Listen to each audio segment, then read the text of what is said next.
What you gonna do Wednesday? People do not care about you and your problems. People do not care about you and your problems. You say, Doctor, that's a bold statement. That's a very bold statement to make, especially on social media. But I'm here to tell you, bring me any one of your problems, and I will show you that people do not care about you and your problems. We live in a society where anything that is negative is totally cast out, feared upon, thrown out, and told, you're constantly told that you need to be positive, and you need to think positive, and you need to have hope, as if the positive in life does not reside next to the negative, as if the light does not reside next to darkness.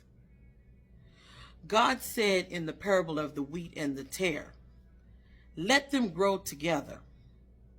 Although the tare may be there to bring down the wheat, let them grow together, because if you remove the tare or the weed too fast, it will choke out the wheat.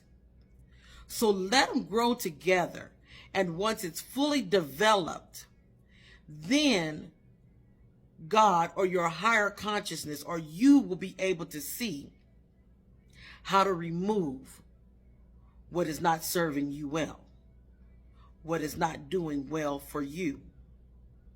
People forget that in the beginning, God drowned out a whole nation before Noah because they were negative, and they were complaining, and they were whining, and they were murmuring, and they were gathering together with people who are miserable, because misery loves company.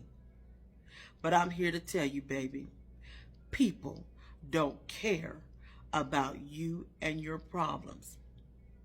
What they care about is what you do and what you say and how you act and what you can bring to the table to help them to care about them and their problems. Now you can see how this is a conundrum or a circle of chaos, that if it's not solved, one cannot be successful in life. Now there are people that are assigned counselors and therapists and researchers and medical officials who are assigned by their careers, by their passions, by their paycheck to care about you and your problems.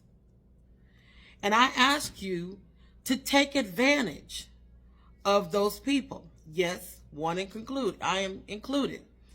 I'm a counselor, and I have a therapeutic and safe counseling firm. And I do care about you and your problems. Why? Because if I can't solve the problems that you have, then I can't solve the problems that I have been called to solve on a global basis economically as a global economist and international business consultant. I've written about 6 theories. The first 5 theories focus on the theory of oneness, but the last 2 theories focus on personal development and growth and care. Now remember, in a previous video I talked about being selfish and that people should learn to be selfish. And people in a way are naturally selfish. And if you don't believe me, think about those babies that come into this world hollering and screaming and crying and wanting that milk and wanting that food. They're not caring about how much you care about how cute they are. They're going to scream and holler to get what they want and need. So it's a natural response to be selfish because it's also self-preservation. People cannot go around with the load and the problems that they have of themselves, worrying and caring about you and yours. But they're not going to say it. And if you don't believe me, try me, because I can show you. But there are people like me out there who actually gain from solving problems through caring about you and your problems. Because we know that if we don't solve you and your problems, then we will not be able to solve us and our problems.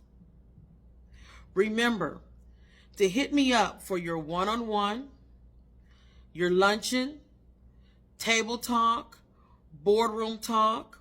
I'm available for motivational speech. I encourage you to please visit my website, Reverend Dr. Chantel Beatty Balo.life, or The Real Celebrity Doctor. They both point to the same site. Go through there and carefully read. Click on my philosophy. It is important that you understand my philosophy, because then you can understand me and the boldness of the things that I say. Also scroll down and you will see my autobiography.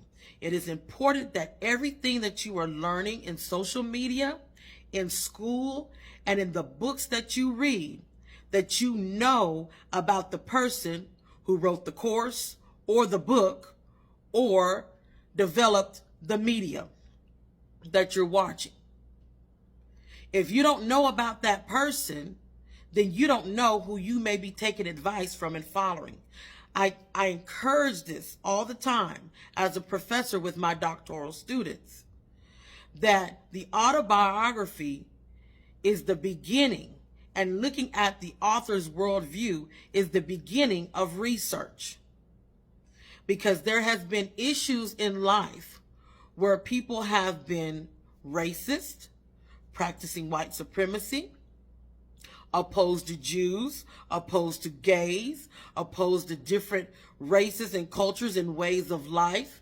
And they write very nice books and theories and postulates, and they're philosophers and they're anthropologists, and they put things out there, and then you follow them, and then you come back and find out, did they really believe what they were saying, or were they just selling me a dream or some game? It is important to know who you are taking advice from, and to know their background, and to know their success story, which is why I have posted and put online my own personal autobiography. It lists my first 4 theories in summary. You can go and look at my first 4 theories on Amazon.com. You will also find on Amazon.com a plethora of small essay type books, ebooks that I have written. I call them leaf books. I created that term, leaf books. Less is more, electronic and fast. That's what LEAF stands for, books. And I got to go back and I'm going to actually put that little leaflet in there to get you to understand that. And I've written them. They're very short. Some of them are just $2 and $3. But when I wrote them basically for the audience of my doctoral students, to help them to get through their research and their courses and their studies, and to be able to post their dissertations and go ahead and get their doctoral degrees. But however, I made it available to the public because I have a belief that it does not matter the level of knowledge. Everybody deserves the right to be able to read and study and learn at any level. So go on Amazon.com. You can put in there Dr. Chantel Beatty or Dr. Chantel Beatty Balo or Reverend Dr. Chantel Beatty Balo. You put that in, you're going to get my Bible study guide. As a pastor, I did write a study guide on how to study the Bible. So you may find that one in there.